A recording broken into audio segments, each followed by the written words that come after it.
ஒருத்தர் தன்னைத்தானே பேசி ட்ரெண்டாக்கி நம்ம பார்த்துருப்போம். ஆனால் இங்கே ஒருத்தர் தானாக வந்து பேசி தன்னோட நாட்டே ட்ரெண்டாக்கி வச்சிருக்காரு. நீ யோசிச்சது கரெக்டு தான். North Korea president Kim Jong Un இவ்வளோ ட்ரெண்டாக்கி பேசியிருக்காரு. அப்படி அந்த நாட்டில் எப்படி தான் வாழ்றாங்கன்றதை கொஞ்சம் பார்த்துடலாமா?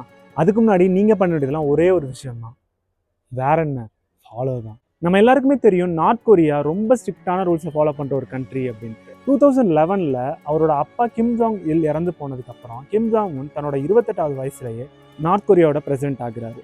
சின்ன வயசுலேயே பிரசிடென்ட் ஆயிருக்காருன்னு தான் பேர். ஆனால் அவர் போட்ட ரூல்ஸ்லாம் பயங்கர ஸ்ட்ரிக்ட். அப்படி இந்த ரூல்ஸ்லாம் என்னென்னன்றதை கொஞ்சம் பார்க்கலாமா? டிவி வெறும் 4-5 சேனல்ஸ் மட்டும் தான் பார்க்க முடியும். அதுவும் கவர்மெண்ட்டை பற்றி மட்டும்தான் டெலிகாஸ்ட் பண்ணுவாங்க. ஹேர் ஸ்டைல் டோட்டலாகவே 28 ஹேர் ஸ்டைல்ஸ் மட்டும்தான் allowed, including boys and girls. Travel pre approval இல்லாமல் பக்கத்து ஸ்டேட்டுக்கு போனால் கூட அது பெரிய குற்றம். இன்டர்நெட் நம்ம டே டு டே லைஃப்பில் காலை எந்திரிக்கிறதுலேருந்து நைட்டு தூங்குற வரைக்கும் இன்டர்நெட் இல்லாமல் நம்மளால் இருக்க முடியுமானே தெரியல.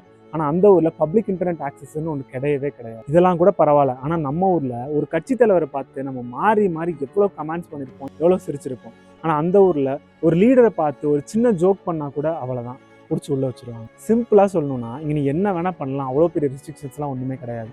ஆனால் அங்கே நீ சாதாரணமாக கொஞ்சம் சத்தம் போட்டு சிரிச்சா கூட முடிஞ்சு. இதுதான் நார்த் கொரியாவோட ரியாலிட்டி. இதெல்லாம் பார்க்குறப்போ நம்ம கண்ட்ரி எவ்வளோ பரவாயில்லன்னு தோணுது இல்லை? ஃப்ரீடம்ன்றது ஒரு பேசிக் திங். ஆனால் அதுவே ஒரு சில கண்ட்ரிக்கெலாம் லக்ஸுரியாக ஃபீல் ஆகுது. இந்த மாதிரியான இன்ஃபோலாம் தெரியாத உங்கள் ஃப்ரெண்ட்ஸுக்கு ஷேர் பண்ணிவிட்டு நார்த் கொரியாவோட ரூல்ஸ் பற்றி உங்களோட ஒப்பீனியன்றதை கமெண்ட் பண்ணுங்கள்.